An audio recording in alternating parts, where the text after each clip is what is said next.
Apple discontinued its line of white unibody MacBooks in favor of the new MacBook Airs. And if you're an owner of one of these discontinued MacBooks, you might be thinking that it's high time you ditched your machine in favor of something new.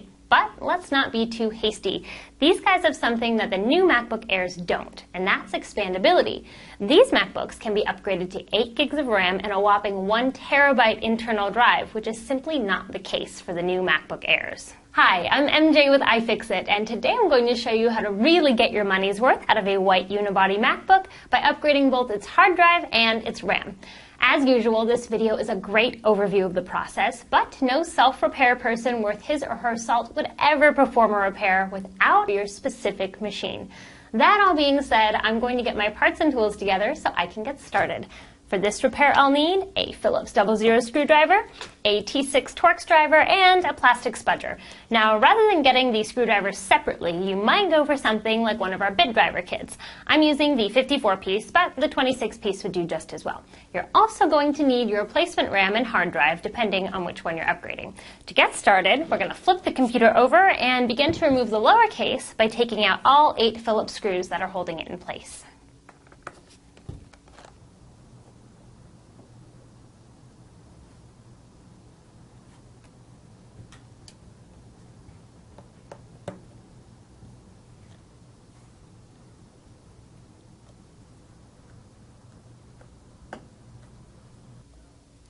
With all of the screws out, we're going to start to take off the lower case by prying it up towards the rear of the computer near the hinge and rotating it towards you. You kind of want to be gentle though. There we go.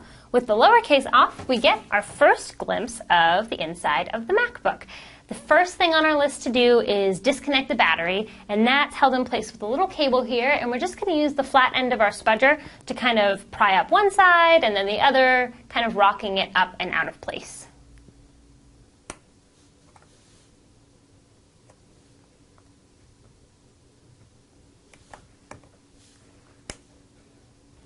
Now that the battery is disconnected, we don't have to worry about any random power surges when we're performing our upgrades.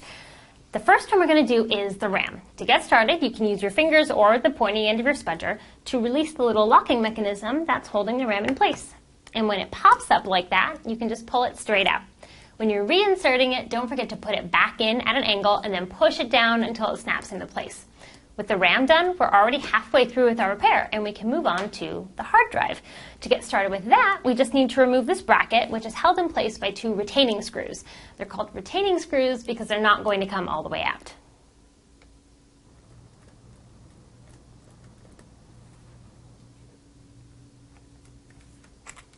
With the bracket out, the hard drive should just lift right out of the computer. But be careful because it's still attached to the logic board via this ribbon cable, so I'll just disconnect that. The last thing we need to do is transfer these retaining posts from our old hard drive to our new hard drive, and that's what you're going to need your T6 Torx bit for.